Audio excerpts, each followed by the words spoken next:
Good morning students. आज मैं आपको पाठ 13 दो कलाकार समझाने जा रही हूँ। बच्चों, आप असली कलाकार किसे कहेंगे? क्या अभिनय करने, चित्र बनाने आदि का नाम ही कला है?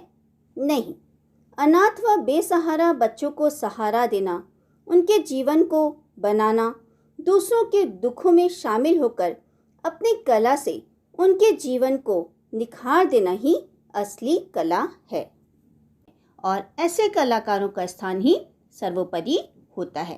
तो पढ़ते हैं आज का पाठ दो कलाकार।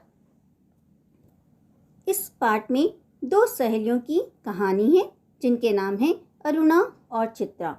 चित्रा आकर्षक चित्र बनाती है और अरुणा समाज की सेवा करने में व्यस्त रहती है। रुन्नी उठ कहते हुए चादर खींचकर चित्रा ने सोती हुई अरुणा को उठाया। अरे क्या है? आंखें मलते हुए थोड़े गुस्से में अरुणा ने पूछा। चित्रा उसका हाथ पकड़कर खींचती हुई अपने नए बनाए हुए चित्र के सामने ले जाकर खड़ा करते हुए बोली, देखो मेरा चित्र पूरा हो गया। ओह, तो इसे दिखाने के लिए तुमने मेरी नींद खराब कर दी। अरे जरा इस चित्र को तो देख, न पहला इनाम मिला तो नाम बदल देना। अरुणा चित्र देखकर मुंह धोने के लिए बाहर चली गई। लौटी तो देखा 3-4 बच्चे उसके कमरे के दरवाजे पर खड़े उसका इंतजार कर रहे हैं। आते ही बोली, आ गए बच्चों, बैठो, मैं अभी आई। क्या ये बच्चे पाल रखे हैं तुमने? फिर जरा हंसकर चित्रा बोली, एक दिन तुम्हारे विद्यालय का चित्र बनाना होगा। लोगों को दिखाया करेंगे कि हमारी एक दोस्त थी जो बस्ती के चौकीदारों, नौकरों, चपरासियों आदि के बच्चों को पढ़ा कर ही अपने को भारी पंडिताइन और समाज सेविका समझती थी।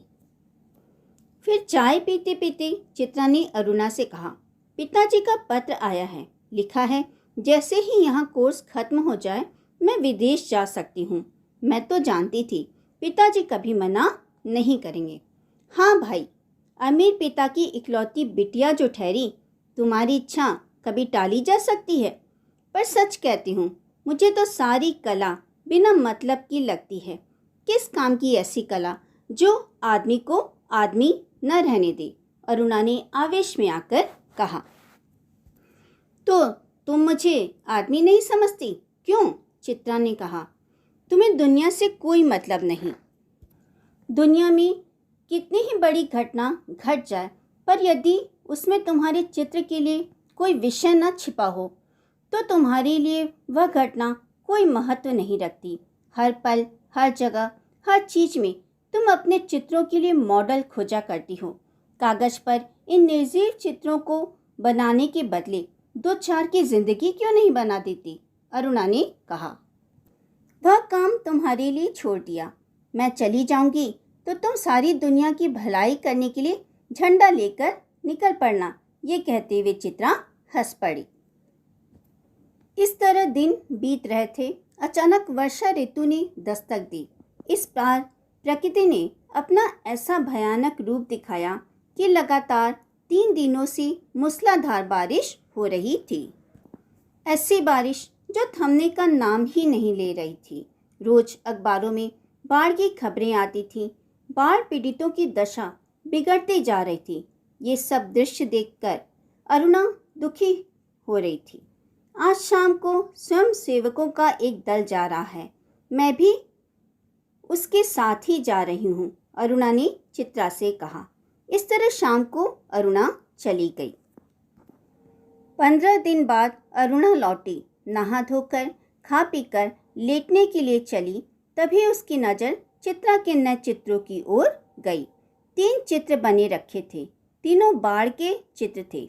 जो दृश्य वह अपनी आंखों से देखकर आ रही थी, वैसे ही दृश्य चित्रा ने भी बना रखे थे। शाम को चित्रा घर लौटी तो अरुणा को देखकर बहुत खुश हुई। क्यों चित्रा, तुम्हारे जाने का तय हो गया? हाँ, अगले बुधवार को मैं घर जाऊंगी और बस 1 सप्ताह बाद हिंदुस्तान की सीमा के बाहर पहुंच जाऊंगी। खुशी उसके स्वर में से छलक पड़ी। आज वह दिन आ ही गया जब चित्रा को जाना था। अरुणा सवेरे से ही उसका सारा सामान ठीक कर रही थी। एक एक करके चित्रा सभी से मिल आई। बस अपने गुरुजी से मिलना रह गया था, सो उनका आशीर्वाद लेने चल पड़ी। 3 बज गए थे पर चित्रा अभी तक लौटी नहीं थी। 5 बजे की गाड़ी से वह जाने वाली थी। अरुणा ने सोचा वह खुद जाकर देख आए कि आखिर क्या बात हो गई। तभी हड़बड़ाती हुई चित्रा आती है। बड़ी देर हो गई ना, अरे क्या करूं, बस कुछ ऐसा हो गया कि रुकना ही पड़ा। अरुणा हैरानी से बोली, आखिर ऐसा क्या हो गया जो तुम्हें रुकना पड़ा? गर्ग स्टोर के पास जो पेड़ था, उस पेड़ के नीचे अक्सर एक गरीब सी औरत बैठी रहा करती थी ना। लौटी तो देखा कि वह वहीं मरी पड़ी है और उसके दोनों बच्चे बुरी तरह रो रहे हैं। उस दृश्य में न जाने क्या था कि मैं अपने को रोक नहीं सकी। एक रफ सा स्केच बना ही डाला, बस इसी में देर हो गई, चित्रा ने कहा। 4:30 बजे चित्रा हॉस्टल के दरवाजे पर आ गई, लेकिन अचानक अरुणा पता नहीं कहाँ चली गई। उसकी कोई खबर नहीं थी। बहुत सारी लड़कियां चित्रा को छोड़ने स्टेशन तक भी गई, पर चित्रा की आंखें बराबर अरुणा को ढूंढ रही थीं। ट्रेन चल पड़ी पर अरुणा नहीं आई। विदेश जाकर चित्रा तन मन से अपने काम में जुट गई। उसकी लगन ने उसकी कला को और ज़्यादा निखार दिया। विदेश में उसके चित्रों की धूम मच गई। गरीब औरत और 2 अनाथ बच्चों की उस चित्र की तारीफ में तो अखबारों के कॉलम भर गए। पहले साल तो अरुणा से पत्र के द्वारा बातचीत होती थी, फिर कम होते होते एकदम बंद हो गई। पिछले 1 साल से तो उसे यह भी मालूम नहीं कि वह कहाँ है। अनेक प्रतियोगिताओं में उसका अनाथ वाला चित्र पहला इनाम पा चुका था। जाने क्या था उस चित्र में, जो देखता हैरान रह जाता। 3 साल बाद जब चित्रा अपने भारत देश लौटी तो उसका बहुत अच्छा स्वागत हुआ। दिल्ली में उसके चित्रों की प्रदर्शनी का बड़ा आयोजन किया गया। उद्घाटन करने के लिए चित्रा को ही बुलाया गया। उस भीड़ भाड़ में अचानक उसकी मुलाकात अरुणा से हो गई। रूनी कहकर चित्रा अरुणा के गले से लिपट गई। तुम्हें कब से चित्र देखने का शौक हो गया रूनी? चित्रों को नहीं, चित्रा को देखने आई थी। तुम तो एकदम भूल ही गई। अरे ये बच्चे किसके हैं? 2 प्यारे से बच्चे अरुणा से चिपक कर खड़े थे।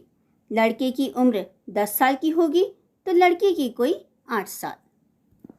अरुणा ने उत्तर देते हुए कहा, मेरे बच्चे हैं और किसके? बच्चों, ये तुम्हारी चित्रा मौसी हैं, नमस्ते करो अपनी मौसी को। बच्चों ने बड़े आदर से नमस्ते किया। कैसे मौसी है, प्यार तो कर, अरुणा ने कहा।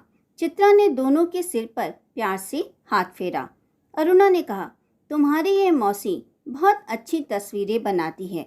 ये सारी तस्वीरें इन्हीं की बनाई हुई हैं। मौसी, आप हमें सारी तस्वीरें दिखाइए, बच्चों ने फरमाइश की। चित्रा उन्हें तस्वीरें दिखाने लगी। घूमते घूमते वे उसी गरीब औरत वाली तस्वीर के सामने आ पहुँचे। चित्रा ने कहा, यह वही तस्वीर है रूनी, जिसने मुझे इतना मशहूर कर दिया। ये बच्चे रो क्यों रहे हैं मौसी? तस्वीर को ध्यान से देखकर लड़की ने पूछा। इनकी माँ मर गई है, देखती नहीं है, मरी पड़ी है, इतना भी नहीं समझती।